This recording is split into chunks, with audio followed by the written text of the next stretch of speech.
Often when we have questions about end of life, we seek out medical providers, funeral directors, doulas, social workers, and religious leaders. And so many of these professionals provide excellent and essential guidance. That's why they're also a critical part of reimagined conversations. But often new ways of thinking about difficult topics emerge when those professionals are in dialogue with someone whose career is dedicated to art and creativity. I'm not the first to suggest this, but artists are some of the greatest problem solvers on complex issues. And they have tremendous capacity for empathy. If you're looking for an example of that, watch Camera Person, Kirsten's first film as a director. She's been working behind the lens on all kinds of difficult topics, whether it's civil war, poverty, hunger, sexual assault, and she's also grappled with more personal stuff, what it means to be a good daughter and the challenges of being a family caregiver. You'll see what I mean when you check out Camera Person and her newest film, Dick Johnson is Dead, now streaming on Netflix. Speaking of artists, I should acknowledge that today is World AIDS Day. Once upon a time, it was observed as a day without art. Like me, I'm sure there are folks on this call who have loved ones, who have lost loved ones to that pandemic. But there are survivors from that generation who continue to make art. I feel very lucky to have met Kirsten through Reimagined. Kirsten, it's been a joy and a pleasure working with you. Thank you to my Reimagined colleagues for being so supportive of this series. And now, some more background on Kirsten. Her previous film, Camera Person, was named one of the New York Times top 10 films of 2016. It premiered at the Sundance Film Festival and was shortlisted for an Academy Award. Her camera work appears in the Oscar-winning film Citizen4, the Academy Award nominee The Invisible War, and the Cannes Film Festival Award winner Fahrenheit 9/11. In Dick Johnson is Dead, Kirsten tries to keep her 86-year-old father alive forever. Utilizing movie-making magic and dark humor, she celebrates Dr. Johnson's last years by staging fantasies about fantasies of death and the afterlife. Together, dad and daughter confront the great inevitability awaiting us all. After its premiere earlier this year at Sundance, the film was awarded a special jury award for innovation in nonfiction filmmaking and 2 Critics' Choice Awards. Kirsten's guest tonight is Dr. Josie Oppenheim, a psychoanalyst on the research and teaching faculties of the Center for Modern Psychoanalytic Studies in New York City, where she is a clinical supervisor. Josie is also an artist. In a previous life chapter, she trained as an actress and stage director. She has served as artistic director of the Stella Adler Conservatory Theater. The woman has yichus, that means pedigree in Yiddish. She is the great niece of Stella Adler, who trained some of the greatest American actors of the 20th century. In today's chat with Kirsten, you'll be hearing more about her essay, The Analyst's Dreams, Joan of Arc meets Andre Gregory, which describes a year-long experiment in living a dream. In her paper, Josie writes, quote, "Normally in our culture, one doesn't intentionally set out to have a dream influence life. One usually, if one is of the psychoanalytic persuasion, translates the dream into our waking life's consciousness. But I wasn't going to analyze this dream. I was going to see what would happen if I followed the dictates of the dream," end of quote. By the way, Kirsten, I have not yet shared this with you, but I'm also a child of a psychiatrist. So even if I have, goodness, it's true. Even if I haven't been on the couch myself for an extended period of time, I'm by osmosis of the psychoanalytic persuasion. I can't believe you kept this to yourself for so long. Previously, I mentioned one of Reimagined's central concerns, creating space for the public to mourn, grieve, and remember. On a previous call, Josie described the loss of her beloved. She used the word cataclysm. Yes, indeed. Death is violent. It destroys like a deluge, but the survivors continue to dream. Another of Reimagined's key themes is living fully. If we have the capacity, we pursue our hopes and visions despite the god-awful crap that life throws at us. Kirsten and Josie will chat for about an hour, and we'll leave 20 minutes at the end for Q&A. Please hold off on your questions for now. When we're ready, you can put questions in the chat and I'll help field those to Kirsten and Josie. Kirsten, take it away. Ooh, wow, that was a fabulous introduction, Andy, and I am kind of thrilled to know that we share this space. When we started discussing how we might imagine this conversation, Josie came to my mind immediately because there are all kinds of mysterious ways that we connect with each other. And I gotta say, thank you, people, for all of this exciting material you put in the chat already. I'm sort of dying to ask audience members. Yeah, Josie, people are responding like very strongly. People have had all kinds of powerful, mysterious experiences. Wow. And many of them are, sort of the quality, I'm thinking of a person and they call. But there are also quite a few powerful visual ones, that have to do with seeing dead ancestors behind people at their moment of dying, etc. But I thought maybe we should start by describing our mysterious moment together. Does that make sense? Yeah, sure. Would you like me to describe it? Well, I'll simply do the setup of the fact that I spent many years hoping to get pregnant. And about 5 years, I was actively trying to get pregnant. And I knew Josie not well at that point, but socially, and was a colleague of her husband's. And so, just one day I was walking down the street and I ran into the two of them. No, that's not what happened, actually. Let me correct that. We were leaving a screening and going to an after party at a bar, I believe is what was happening. This is the way stories go. Okay, and you and I were walking. My arm was actually around your waist, even though we didn't know each other very well. We were obviously feeling connected.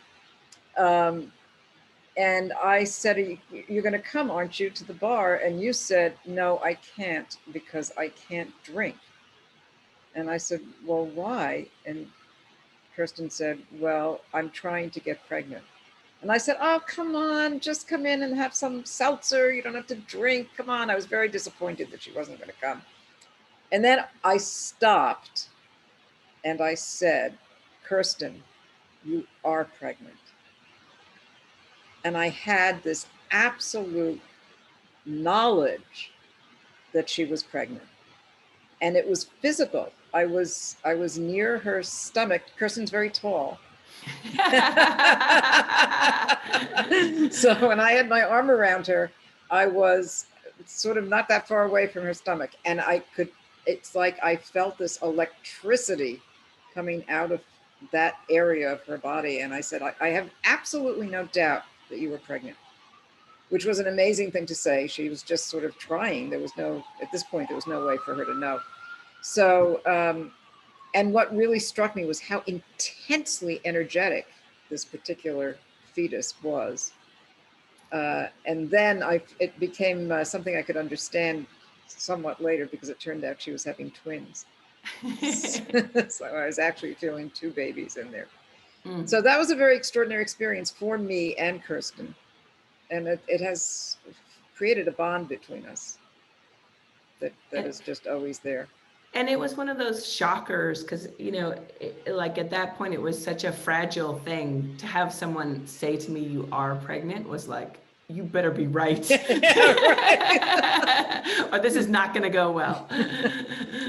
But I think, that experience, connects to both of our sort of wide-ranging interest in things that are not literal.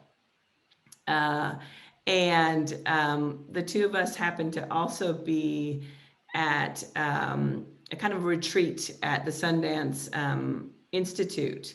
And we were listening to different filmmakers talk about process. And one of the people who was talking was the wonderful film editor, Louis Erskine, who's worked on lots of great documentaries. And what Lewis was trying to describe in talking about his process was that he was most interested when the work that he did added up to something unexpected. And he said, I want to work on films where 2 + 2 = red. And both Josie and I were like, ooh, I'm keeping that one. I want to work on things where 2 + 2 = red. And so just for context, some of you may have seen Dick Johnson is Dead already, and some of you may be preparing to watch it. But for me, the process of this film is now and was always the sort of the hope of the film, that in some ways creating this process with my father would allow us a new way to be together, a new way to be brave in relation to the unknown future. And then as it went on, I think it really became a sort of a quest to see if there was some way to transcend death and to sort of beat death at its game and to beat time itself. So when Josie said that she had a process that she chose to engage in, which was to sort of take a dream and then have it change her future, I was really excited to read this amazing paper that you wrote. But maybe, Josie, tell us a little bit about your approach to that process. Sure. It was, I was asked to write a paper for a seminar. And it was a paper about creativity and psychoanalysis. And I had this idea that I was a psychoanalyst already, so I had that down. And now I had to write a creative paper to make the two things. And I decided I didn't want to talk about creativity and psychoanalysis. I wanted to demonstrate it. And so I had a dream, which was very simple. And I will tell it because it's a few moments. The dream was that I was watching a performance of a play about Joan of Arc. And Andre Gregory, who was a director and was also the Andre of My Dinner with Andre, was directing the play. And he offered the actress a costume, which she didn't feel comfortable with. And she turned it away. And she didn't want it. And he tossed it aside and said, okay, never mind. And then the dream was really just a dialectic between me and Andre. I had been a director myself, and my thought was, damn, if I was directing this play, I sure as hell wouldn't say okay if the actress didn't like the costume I'd come up with, because it's my vision and I would want her to convey my vision. And Andre, this was all happening silently, but this was our debate. And Andre was basically, his position was, well, no, because it's important to work with the actress and what she needs and what she wants. And I knew that he was right in some larger way than I was right, but I didn't care. I just thought, no, I could never do that. Anyway, that was the entire dream. And for some reason, for the purposes of this paper, I decided that I would not analyze the dream as is what I normally would do about a dream that I could remember. But I would go about finding a way to make the dream come true for an entire year before the paper was presented, and that would be the paper. And so that's what I did. Now, it wasn't an amazing dream. It didn't ask for anything too overwhelming. You were trying to fly. Yeah, I wasn't trying to fly or beat death. You know, it was you gotta have chutzpah. Come on. It was very minor, little problem. And so the way I approached it was first I just read everything I could get my hands on about Joan of Arc, which I knew nothing about her. And then I read about everybody that had ever written about Joan of Arc. I read about them.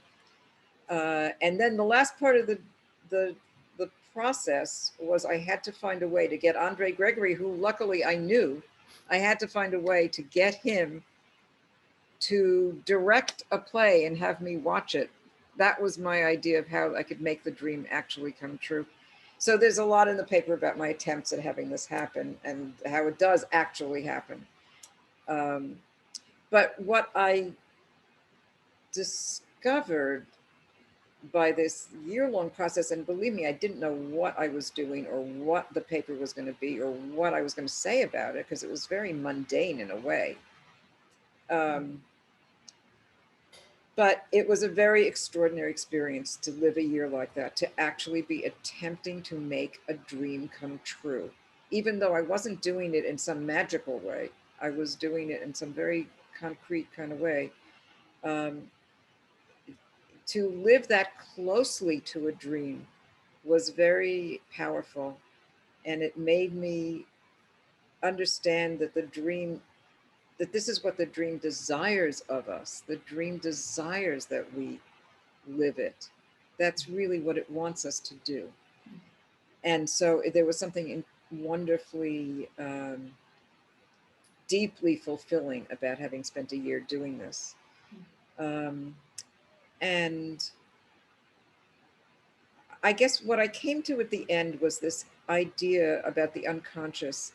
I ended up reading a lot about Native American rituals and relationship to dreams, and how they used to tell their dreams and used to try, they in fact did try to live out their dreams. That's what they did.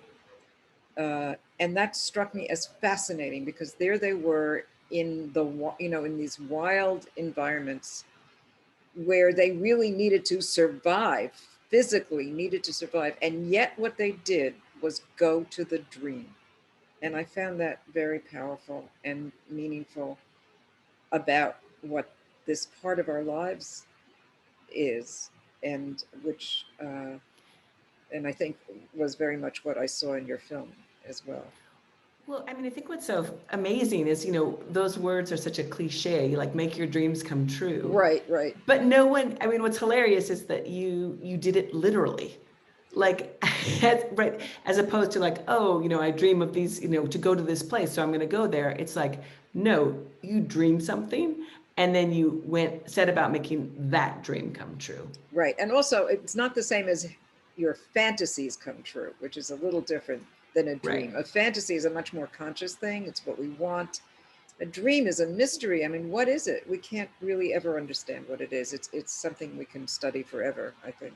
Yeah, and Josie, I don't know if you know that part of Dick Johnson is Dead like comes from a couple of dreams. And no, I didn't know that. Yeah, so I mean, one of them, the most literal one, is and the one that gave me the idea for the movie, was that I saw a man who was unfamiliar to me lying in an open casket, and he sat up and he said, "I'm Dick Johnson and I'm not dead yet." I never knew that. Oh, yeah, goodness. And it's really only been in like talking about the film and all these different Q&As that it suddenly occurred to me, like, oh, at that moment in time, I didn't know my father had dementia yet. So he was a man I didn't recognize, but he said, "I am Dick Johnson." So sort of this question of the changing self, or the unrecognizable self, that begins to emerge because of dementia, is very much a subject of the film also. But I had another dream that was about my mother, and that is totally ripped from a movie. And this happens to me a lot with my dreams. I have dreams that are like quotations of films, and I think of films in some ways as dreams or as hallucinations, and when I'm making them, in some ways, they are as mysterious to me as my own dreams are to me. But there's a Mexican filmmaker named Carlos Regadas, who made a film called Ex Tenebris Lux, which is an amazing movie. It's about this Hutterite community in Mexico. But there's a moment where a woman is lying dead on a bed, and all these people are surrounding her. And so in my dream, the formation was exactly the same. And it was my mother on the bed.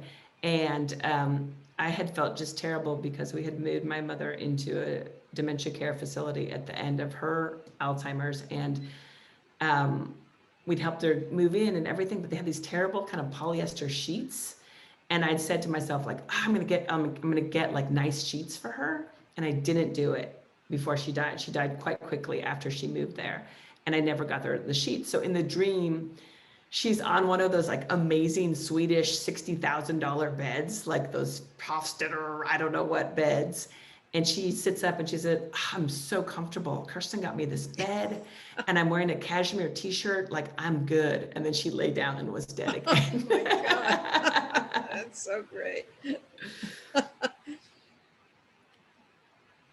But I'm just thinking about like what I said of like, my movies are as unfamiliar to me as my dreams. Like, is that true? I don't Yes, know. I don't know if that's true, what I said, but that came out of me, right? I think it's true. I call true. And we know you will call false because you called false on my first story. So Okay. But so Josie, in your telling of sort of bringing your dream to life, Andre Gregory keeps resisting you. In fact, he didn't want to reveal to you his creative process. You wanted to watch him direct, and he kept saying, well, I can invite you to a play once it's done.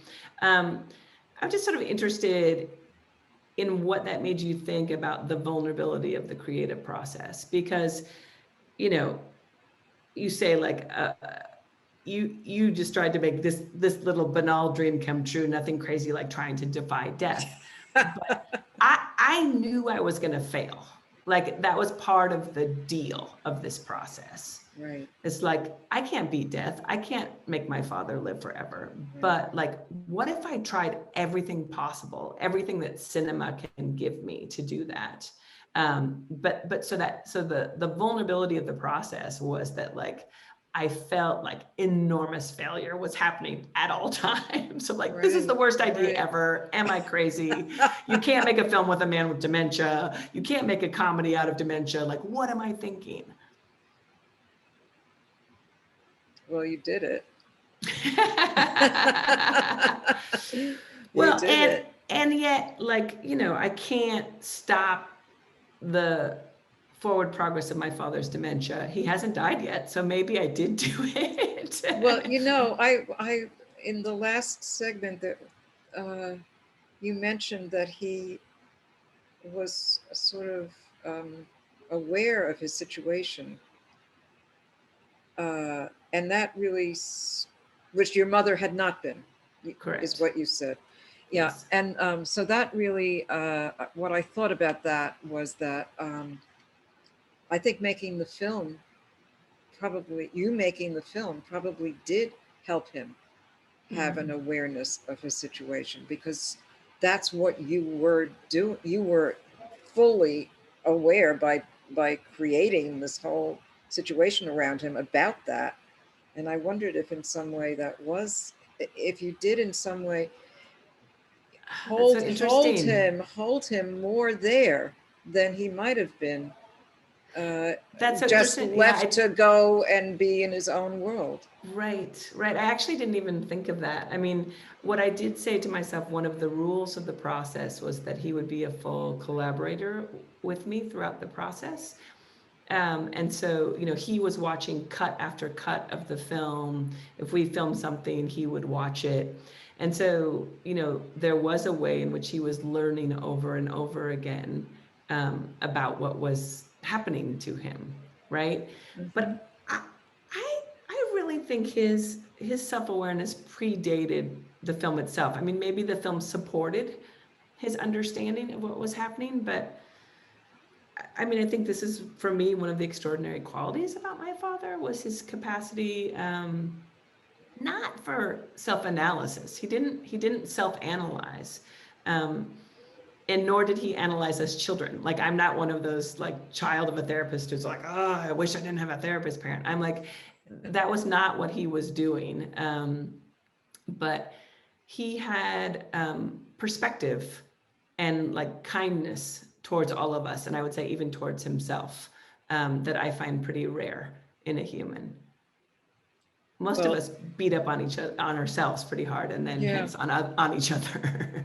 You know, I mean, one of the things, I watched the film twice, and one of the things that I came away with sort of finally was that I really felt like I got to know your father, Mm. and that I liked him enormously. And to get to know someone through their declining mental state is, and to like them is unusual. I mean, I think we shy away from that emotionally. We don't want to face it. We do retreat.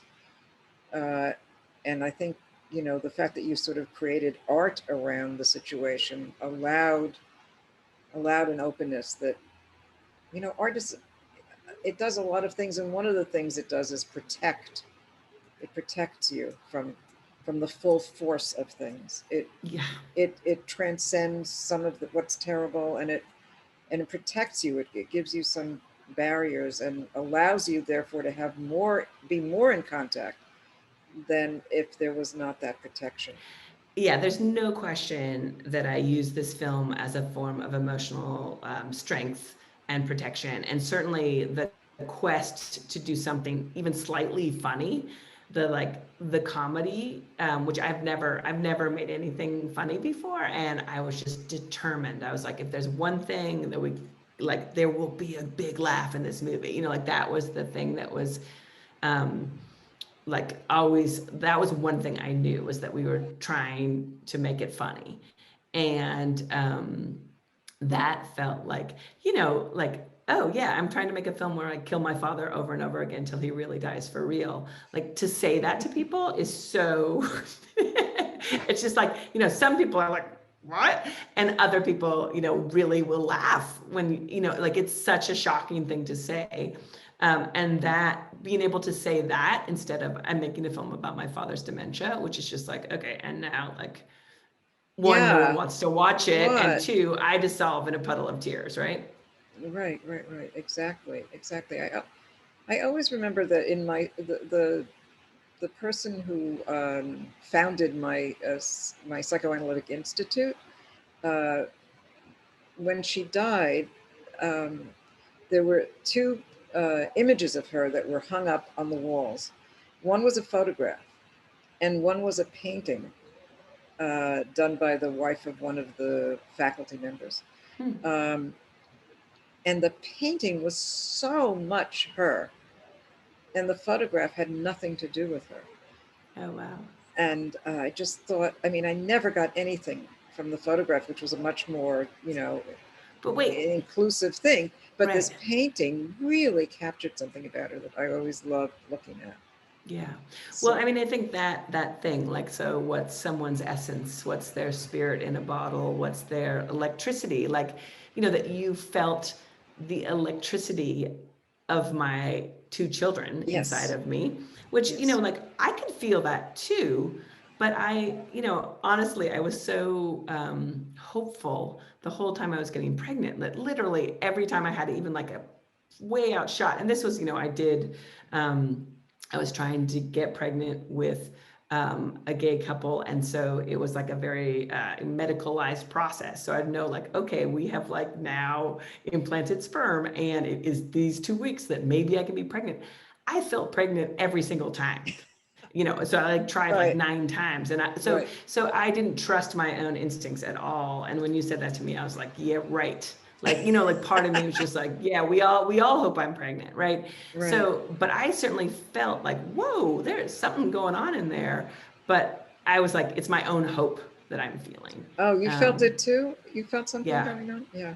Oh, yeah. But I didn't trust myself. Yeah. Um, and when I look at the process of making the film, I felt a great, like, a great terrible sense while I was making it, that I had started too late, and that no one would be able to get to know my father because the dementia had already advanced as much as it had. So it's fascinating that you say, like, you got to know my father through the film, because I felt like I Absolutely. was dealing, you know, and I felt that as we got close to the end, but I did not feel that during the making it. I was just tearing out my hair of like, oh my God, like I'm filming a man like eating tomato soup, sitting at a table, like no one is ever going to watch this film, and this is not my father. Yeah, but it was your father. It turns out it was my father. It was your father. I mean, you know, and I met your father a long time ago, briefly over dinner at a restaurant, and I had absolutely no, I mean, I was literally sitting exactly opposite him. Mhm. And we talked a little bit, but I had absolutely no impression of him whatsoever. Mhm. And he didn't have dementia at the time, you know, but through the film, I really did get the sense of his kindness, his charm. I felt a lot of things about him. Well, I think, I mean, you know, one of the things that I say about the movies that we make is that they are constantly being made by the audience. So I think of images as relationships. So, you know, they are made out of relationships. So like me and my dad together, and all of the crew, we made this film, but we have made it in a way to leave space for the audience to keep making it with us. And so the audience enters the movie and transforms it. And in that way, you know, what happens to me is that then the movie keeps becoming new for me because audiences respond to it different ways, tell me different things that are in the movie. And so it becomes this like crazy feedback loop where it feels very alive to me, which is absolutely what's happening with this film. It's like, not only are people seeing things in the film, but they're, you know, people from the past or who knew my father are telling me things, but all kinds of new insights keep coming to me through this sort of active back and forth between audience and movie. But I literally mean it. I literally mean that the audience is making the film with me. Um, and I think that's a hard idea to It's very understand. hard. It's a very hard idea to understand, but I mean, I think if you think about the moments in your life where you encounter something and it means one thing to you, and then you encounter it again and it means a completely different thing to you. And this happens when you Yes, watch and rewatch movies, right? absolutely, yeah. But it also happens to you with people. And what I think is interesting that I feel like I didn't know until I knew enough people I cared about who had died is that you continue to know and learn new things about them after they are dead. So that the process of making this film has given me just like ongoing new insight into my mother. It's fascinating. And you know, today I was talking with my brother, and he and I were figuring out something about my mother that he had figured out from the film that I hadn't figured out, right? So it's like that kind of relational interactive process is what I think is so interesting about filmmaking, because the film is this relationship to time that is very peculiar. Yeah. Say more about that time. Well, all right. So here, so like, okay, we're here now. This is the present, right? Everybody, I don't know how many people are here, but there's a lot of people who are here. I see some of you wonderful people on the screen, and like, you know, I honestly, like, there's some things that some of you said in the chat. I was like, I want to know who you are. Right. So this is the present, and anything could happen. I could call one of your names and say, tell me about that mysterious thing that happened to you, right? David Stoller, are you there? Yeah. Will you tell us about the mysterious thing that you wrote? Can we unmute him? He's still mute. There you are. And by the way, I did watch your movie and was really struck by it. And I've been a caregiver for my wife who had early onset Alzheimer's since she was 54. Oh, And sweetie. she was extraordinary, founding chairperson of the largest performing arts center in New Jersey, well-respected lawyer. We have 3 daughters. So I've been through a journey, which is a whole nother story in itself. But the mysterious episode I wrote about was years ago. I took a nap, which I haven't done probably since, but I took a nap on a beautiful day, windows open. I was in San Francisco, and uh, but I wasn't asleep. And all of a sudden, I realized that I was looking at myself on the bed, but I was flying. I was in the air, traveling all over San Francisco, the Embarcadero, the Sunset District, and I kept pushing further and further. And then I lost my nerve, and I worried that I might not be able to get back, even though I was watching myself the whole time. And as soon as I got worried, I was back and I couldn't leave again. And then about 6 months later, I decided to replicate the same circumstances, same bed, same kind of day, open window, relaxed. And all of a sudden, there I was again, seeing Wow. myself on the bed. And I went further. And all of a sudden, I went to places that I'd never seen before, that I wasn't even sure were part of the area. Like I had been there before somehow, but I was no longer in the present right there in San Francisco. I was somewhere else. And this time I was a little more freewheeling, like exploring my consciousness somehow that had been freed from my body, until once again I worried that I might be permanently loosened from my physical self. And then I was back. Wow, what an extraordinary story. I've never been able to do it again. I've Have tried. you tried? Have you tried to replicate everything the same way you did? Not in San Francisco. I'm in Bucks County. You got to That's go it. back You to gotta San go back. Francisco. But so, okay, so Josie, this is Yes. the present, right? Yes. Look at that. Like, and this is relationship. David, Andy asked something. David answered it in the chat. I saw it in the chat. I said, David, come alive, right? Like, and you did, and like literally broke my heart instantly. Like, you say the words, your wife, early onset 54, like I had to hold myself together in that moment, right? I didn't expect that kind of emotion to come into me when I said your name. I don't know you, right? Amazing. And filled me with emotion, right? So this is the present. This is being recorded.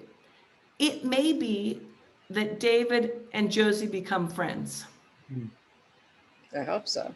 Yeah, right? I mean, right? Like totally. And we don't know what the future of that is.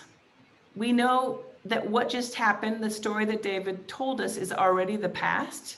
Yeah.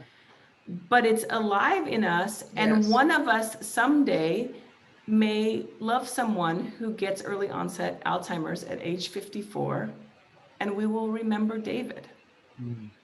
Right? Yeah.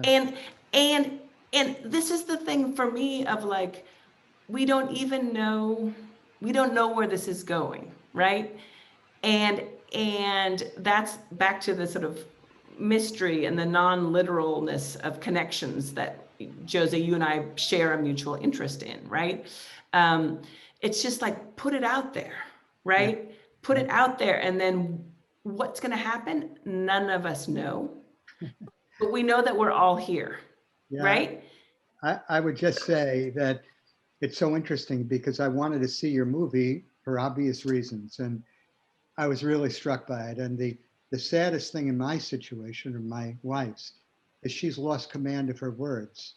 This most literal of all people, who knew the lyric to every single musical that's ever been performed, she can't speak.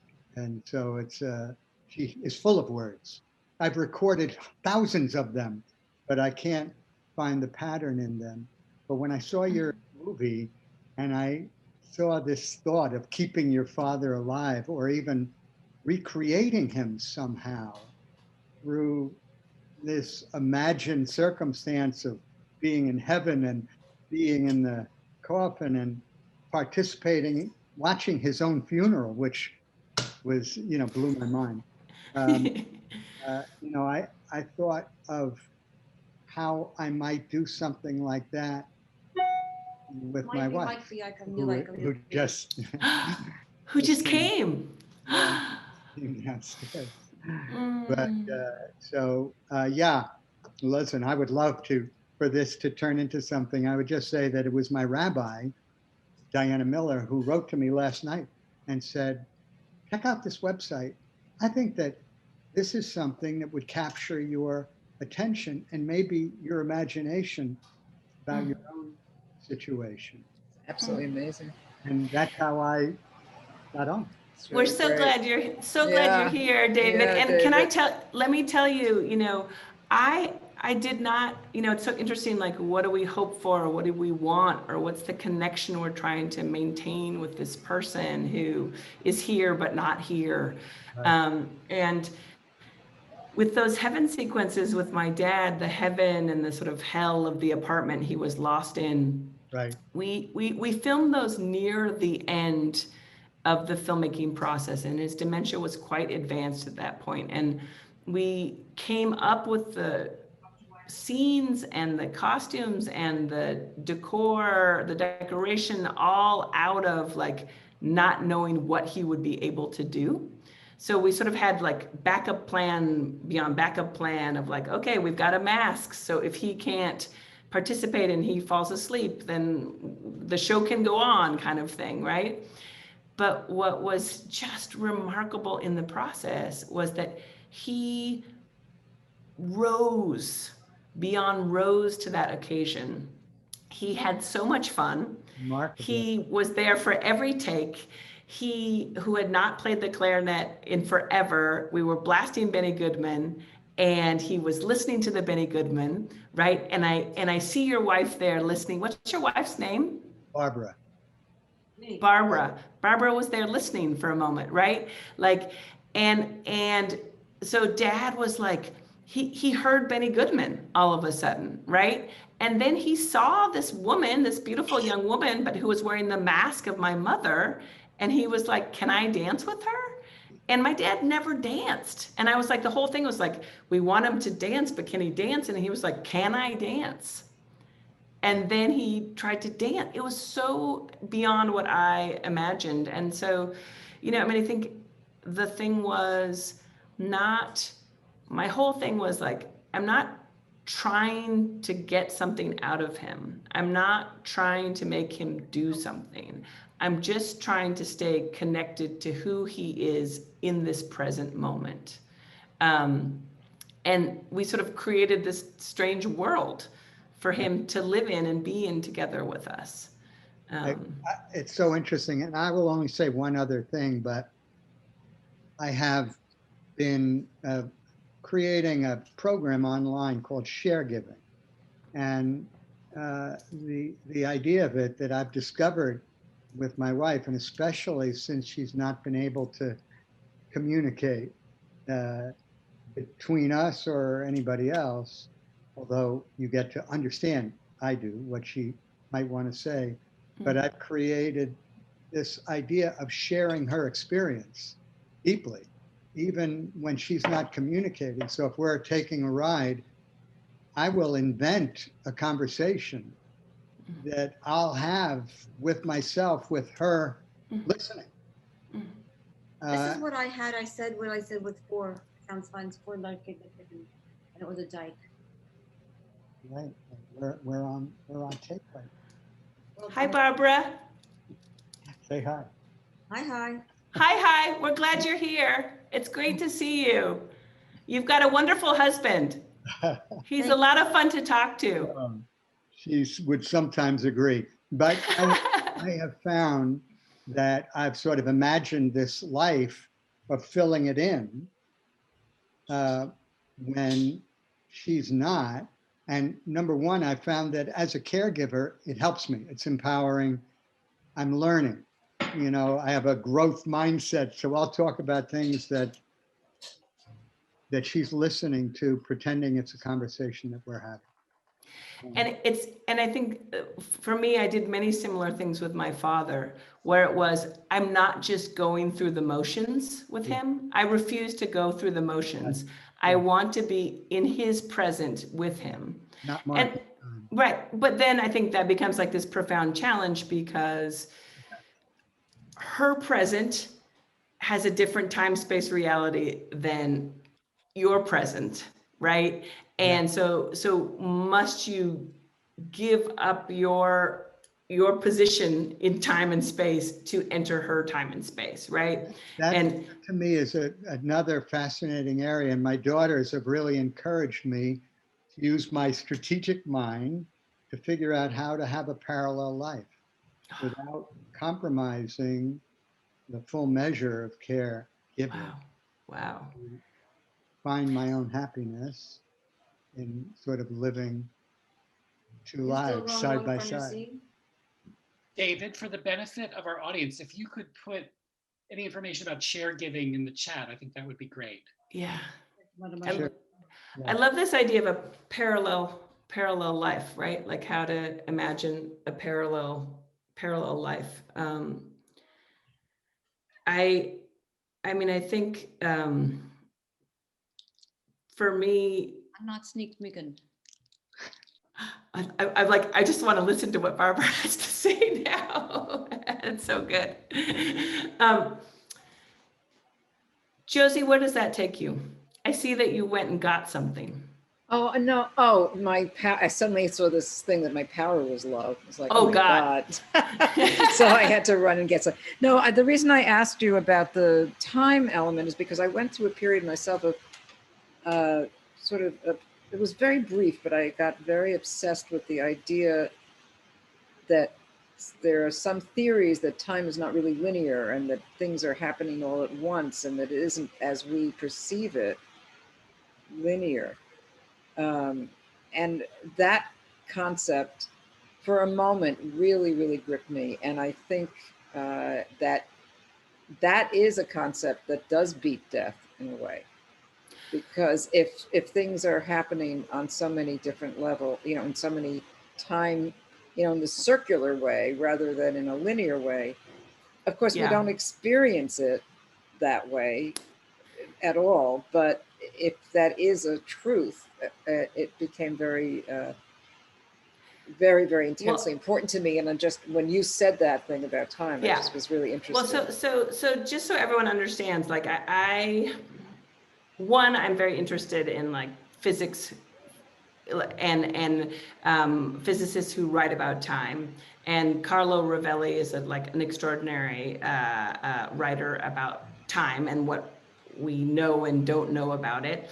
But, an edit of a film is a timeline, right? You start a movie and it goes to the end, and you have a progression of images and scenes on a timeline. We specifically decided that the process of this film would be that we would do things, we would film, and then we would put those things onto the timeline, and then we would start to play with time. And so, when people talk about, okay, a documentary film or a fiction film, life and death, the past and the present, I was like, how can we sort of expand the space between those things? So very purposefully, what we did was to say, okay, when I film a documentary, there's always something deeply unexpected that happens. I don't know what it's going to be, but something deeply unexpected happens. So I will film, not all the time with my father, but film moments when I know something must happen. I.e., my father needs to leave his office in Seattle. He needs to retire, and we're going to pack up his office. If I'm filming in that situation, something must happen. I don't know what it will be. But the other thing that I did was to sort of inject fiction into the situation. So I said, what would happen if I brought a stunt person into my dad's office and had him sit in the patient's chair and talk to my dad about this movie? What will happen? I don't know. But we take those two situations, one which has some setup to it, right? I invite a stunt person to come to my father's office and to have a conversation with them. The other one, I'm simply there with a camera and my father is packing up his office. In both cases, I know deeply unexpected things will happen. Then we take that footage, we go into the edit room and we cut scenes. But then the idea was, what can we imagine based on what has happened now? So one of the things that we imagined was, you know, the stunt person who says, oh, me, what's my specialty? I'm good at getting run over by cars. And suddenly we were off into like a world of trying to imagine my father crashing, driving, running into the stunt man, like, you know, that sort of idea started to come to life. But the other thing that happened was in that conversation, my father said, yes, I've had patients who committed suicide. And I said, I didn't know that about you. So then we had new conversations based on that. And then those new conversations led to different things. Now, so that's like an obvious part of the process. But then from a filmmaking point of view, what we did was that we would then create a fictional scene and put it somewhere in the documentary scene that we had created. So, you know, the moment in the film where he's levitating in his chair, we actually, like, that idea came to us out of material that we'd shot in his office, and we mocked up a shot of that happening. But then it wasn't until very late in the process we realized, no, he can't float away yet. He has to float away later. But everything that we had built gave us the floating away idea. So then we redid the floating away deeper into the film. But so we were moving back and forth in time, and we did the same with sound design. Usually with a film, you go in and you do sound design at the very end when you've locked picture. But I had learned from Camera Person how much the sound changed the movie. So I was like, we're going to do sound mixing at the beginning, the middle, and the end of the film. And so the horn that my father's best friend plays at the funeral, we played with what that sound could be and do. And we mixed it different ways. And then we found the comedy that was possible. Then we recut the film to that sound, right?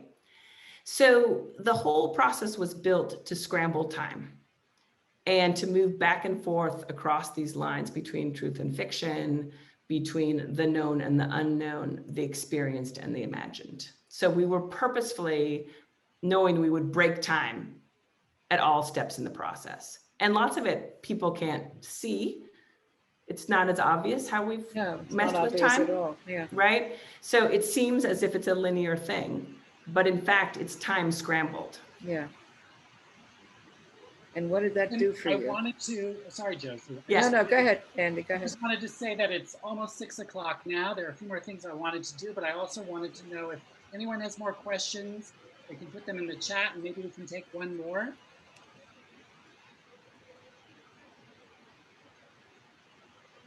Josie, did you want to ask something? I don't remember, it doesn't matter. Well, did I want to ask something? Yeah, I want to know what it did for you that you did that. I mean, it was incredible. It was psyche? incredible. I mean, it allowed so many things. It allowed me to discover things. So, for example, when I first thought about the film, after coming up with the idea to do the funeral, my idea was, we're going to do a fake funeral at the beginning, and then we're going to really do this film all the way until my father really dies, and then we'll do his real funeral at the end of the movie. And that will be the structure of the film. But then as his dementia progressed, it became clear that he could no longer continue to collaborate with me in a way that made sense to me. And we also had a movie. And so suddenly we were like, oh, can the fake funeral become the real funeral? If it must become the real funeral, then we must have a real death, which is how we got to the idea of doing the death with the ambulance and the heart attack, right? So, and then when we were cutting that footage, we needed some more images from the church. And then a person from my church, he said, oh, I'll take photos for you. And he sent me the pictures of the stained glass window, which, you and I talked about this earlier. It was like, I suddenly saw that stained glass window and I was like, oh, that's what I was staring at through my whole childhood. Like, of course, this is my imagination of heaven. And the stained glass window then resonated with the heaven that we had created, right? So this back and forth was allowing me to make connections that I had never made before. You know, do I have another moment here? Yeah. I wanted to, something just occurred to me. I've always had this, or for a long time, I've had this idea that every documentary film, maybe others, I don't know, but every documentary filmmaker is actually making a film about their mother. And that the film is their mother. Because my husband, who was a film editor, used to go crazy sometimes that people would not, the filmmakers wouldn't, the director wouldn't let the film be finished. And I would say, they can't let the film be finished because it's their mother. For you, it's just a film. But when they let that go, they're letting go of their mother. Oh. And so it just occurred to me that you have been having this extreme experience of your mother as you're making this film about your father. Yeah. That's. I mean, it was fascinating. that's hilarious. And I mean, me as a cinematographer, what I will always say is that the director has no idea why they need to make the movie. Right. And it is the making of the movie that allows them to discover why they were making the movie. Right.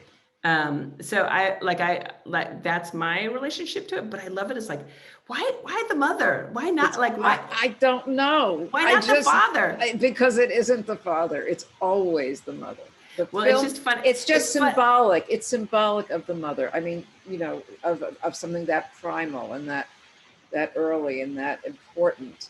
Well, it's really interesting because from the beginning of this film, I wished to get into the movie the story of my mother's experience of her mother's death, right? Which is my mother's driving the car on the way to her college graduation. A drunk driver hits them and her mother is killed in the passenger seat next to her. Right, that's so central to the movie, really. And I wanted that in the movie. And Nels Bangerter, the extraordinary editor, kept saying, that's a different movie. You got to make another movie about your mother. And I was like, I'm not making another movie about my mother. And he's like, no, that's never going to fit in this movie. And then suddenly it was like, it became the heart of the movie, right? Because it's sort of what my mother saw visually, right? Like that she didn't want to see, and what I'm like making myself see, and sort of getting my father's agreement to see with me. So yeah, it is the heart of the movie, but now I'm really laughing. I'm like, are you kidding me? Every movie I make is going to be my mother? Yeah, it is. I mean, I had this insight because he was working on a movie with the woman who was making the movie. It was about her schizophrenic mother, and she wouldn't finish it. And so then I said, look, it is her mother. She can't let it go. But after that, I began to realize it doesn't matter whether you're making it about your mother or not. It's still the creative process is that it's your mother. It's your mother that you're resurrecting. You were resurrecting your mother in some. Well, I'm certainly doing that in Dick Johnson Is Dead. Yeah. All right. So we will. I wish that I could scroll back in the chat and see a couple of more of the mysterious things people wrote down, but I'm so glad that everyone read them. Andy, do you want to wrap it up for now? Thank you so much, Kirsten, Josie, our audience, especially David and Barbara, and I wish you all a good night.